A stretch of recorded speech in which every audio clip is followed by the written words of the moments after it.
керамика луксузна, целокупното градителство е луксузно, све е луксузно од ова што е првично направено.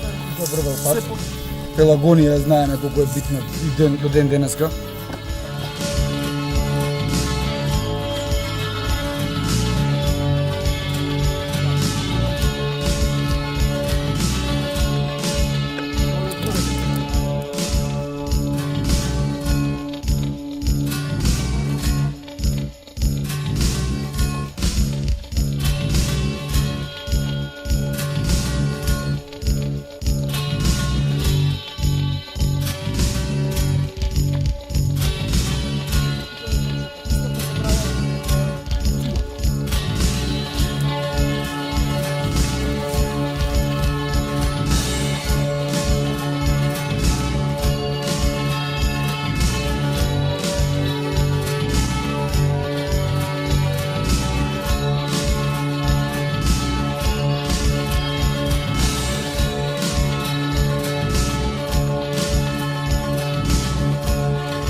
Ова ти е целото тело. Еве ти ги нозете кај што е скок животното.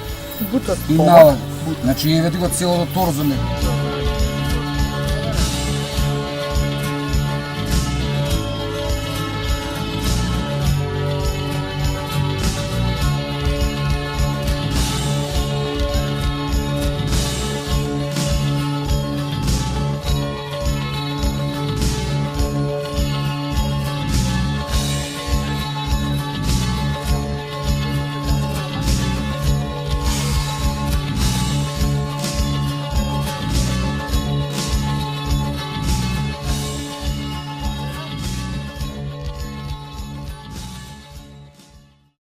Сега се наоѓаме на археолошкиот локалитет Висока, каде што е предпоставената Пелагонија, односно еден дел од неа, затоа што со истражувањата се смета дека ќе се открие дека Пелагонија се наоѓа од страната на Бонче во падината на овој рид, каде што има поголеми услови за формирање на град, а тука овие моќни блокови ја формираат акрополата, односно некаков палатен дел, резиденцијален дел од градот Пелагонија.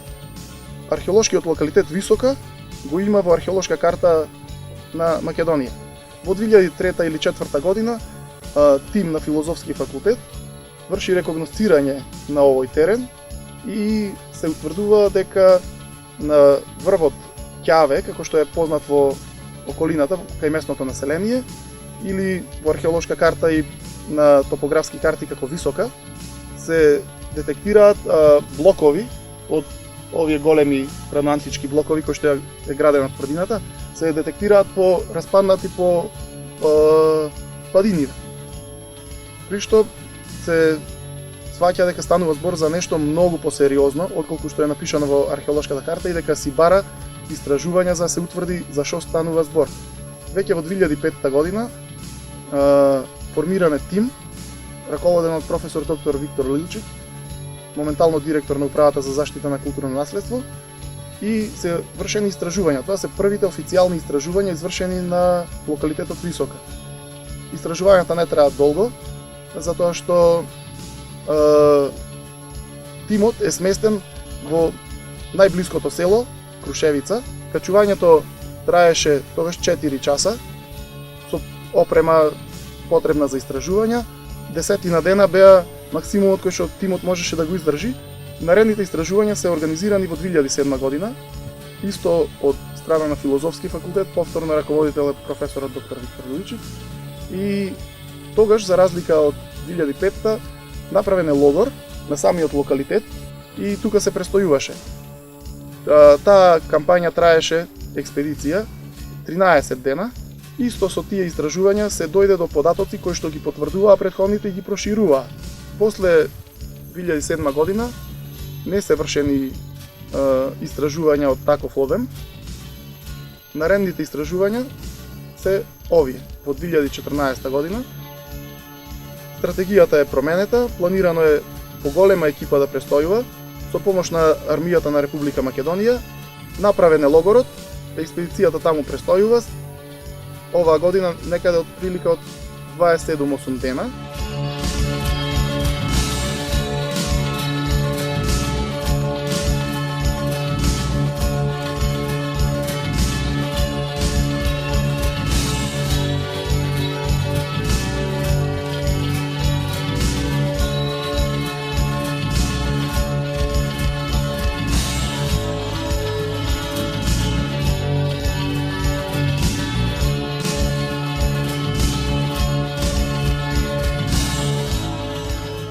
Периодот во кој што екзистира овој локалитет, хронолошки определен од 4 век пред наша ера до 6 век наша ера.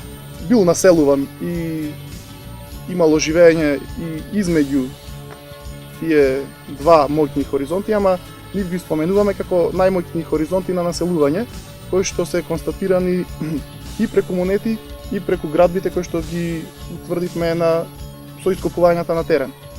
Овие моќни камени блокови од кои што е изградена портата, скалилата и самиот бедем се од најмоќниот и најрепрезентативен хоризонт, тоа е четвртовековниот или раноантички хоризонт. Се претпоставува дека единствено моќен да изгради ваква тврдина или палата, резиденција, бил кралот на пелагонците или базилеот на пелагонците Менелај, кој што е потврден во античките епиграфски споменици. Оваа година истражувањата од четвртовековниот или од раноантичкиот културен хоризонт имаме како наводи една бронзена монета од кралот Деметри II Полиоркетос и фрагменти од керамика, високо луксузна импортна керамика, црно фирнисана. Мал е бројот на наоди од тој хоризонт, поради тоа што местото каде што се наоѓаме, како што се гледа е поприлично стрмно, ерозијата си го направила своето, таа делувала дури и на оваа моќна тврдина, значи тврдината делумно е распадната од вегетацијата, делумно од уништувањата, од населувањата кои што се случуваат после овој моќен хоризонт. Значи секое наредно населување го уништува, го разградува веќе претходното.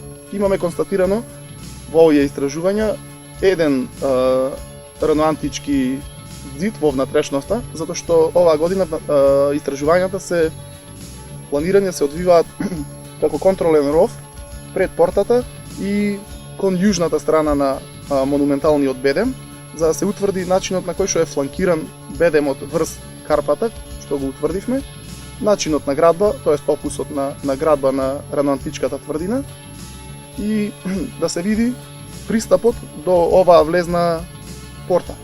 Во внатрешноста, како што спомнав, е откриен еден од раноантичките ѕидови кој што не бил оштетен, тоест бил оштетен на местата каде што е оштетен, е прикрпуван со ситен камен во техника на суводзид, многу рустикална градба, многу начин на ѕидање рустикален, затоа што тврдините во тој период се градат на таков начин, ја немаме монументалноста од раната антика.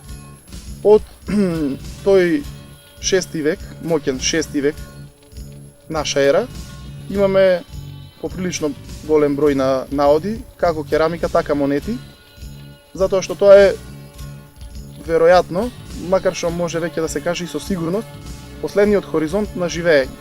Така да разградувањето на објектите во 6 век е најмало.